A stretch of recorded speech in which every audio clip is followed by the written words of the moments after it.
Hi, this is Sarah from Sassy Reads, and today I will be talking about some of the short stories that I read in this collection by Stephen King. It is called Night Shift.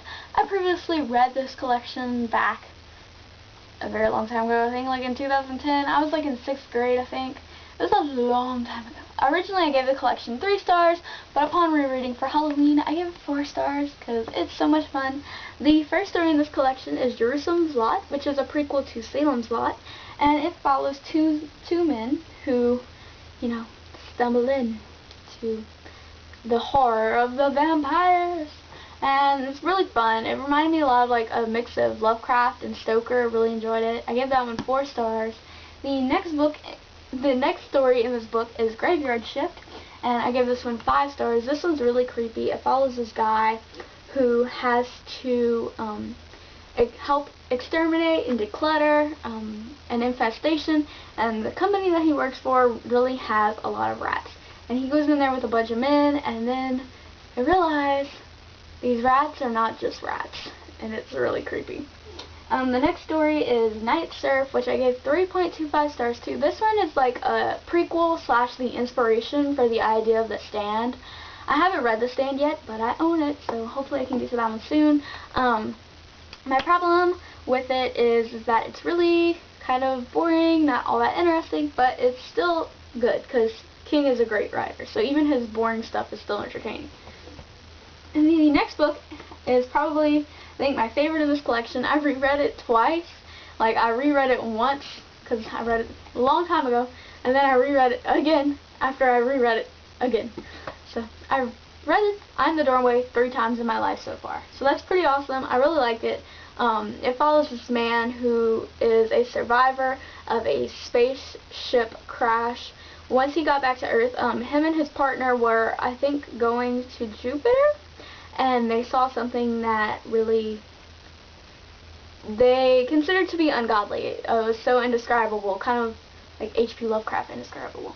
And so he comes back down and he's handicapped from the crash. He also had bandages covering his hands, and when he uncovers his hands, he has eyes. It's so good. I love it.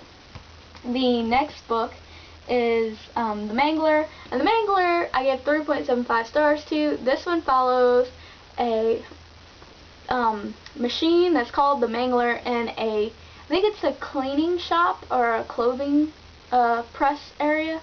Not area, it's like a company. And what happens is it gets possessed through like all the steps that it takes to apparently create a demon. Pretty interesting stuff. And then the next one is The Boogeyman, which I gave 4.5 stars to.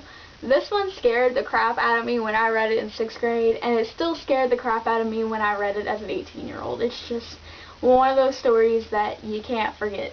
The next one is called Gray Matter. This one I also gave 4.5 stars to because this one made me never want to pick up a beer bottle or a beer can. Like, I will personally never drink a beer can. Like, I just can't after reading this story. And you probably will never want to touch a beer can either. You will touch any other form of alcohol but beer cans because, no, I can't. The idea, the concept, oh gosh. And then the next story is Battleground, which follows a man who is sent a toy package from his mother, and for some reason the little army men come to life and attack him. 3 stars. It was nothing interesting. The next story is Trucks, which I gave 3.75 stars to. Trucks is the story behind the movie Maximum Overdrive, and I haven't seen Maximum Overdrive because I like trucks too much to ruin it for me. Trucks is literally about trucks taking over the world, and it's scary. The next one is called Sometimes They Come Back, which I give 4 stars to. This one is about a teacher whose brother was brutally murdered, and for some reason the boys who murdered him are coming back from the dead and just so happen to be in his English class. The next story is called Strawberry Spring. I gave this one 5 stars. This one I absolutely love because it deals with serial killers, and it is such an unreliable narrator. I love it. Highly recommend Strawberry Spring. The next story is called The Ledge. I give this one 3.5 stars. Would you want to be on that ledge? Damn, like my palms were sweating reading that story. I was like, Ooh, I could not imagine the amount of adrenaline your body has to like come up with to go around a whole apartment building ledge. I just can't.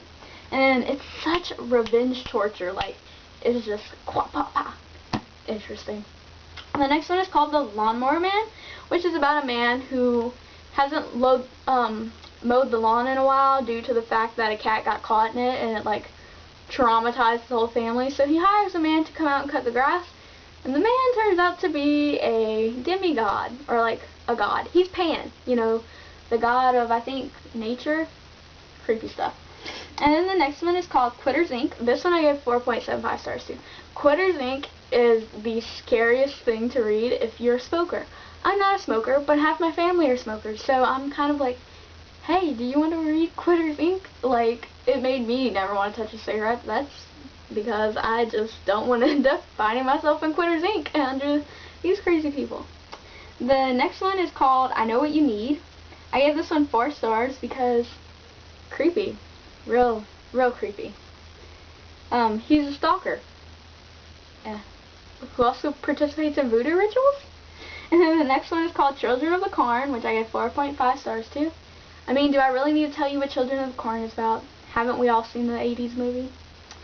Then the next one is called The Last Rung on the Ladder, which I gave 3 stars to. This one wasn't like scary or horror in any way, like not even psychological, which is like a lot of what King writes in the short stories is psychological horror. It was just a good story.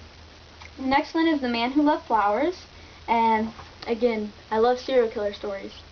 The next story is called One for the Road, which this one also had to do with Jerusalem's Lot, and it wasn't as strong as the Jerusalem's Lot story, but it's still a lot of fun, and 4 stars for that one. Next one's called The Woman in the Room, which deals with a man deciding whether or not he should kill his mother, who is bedridden of cancer, and I gave that one 5 stars because it's the scariest monster of all. And overall, I highly recommend reading Night Shift because it's Stephen King, and I'll see you in my next video. Bye.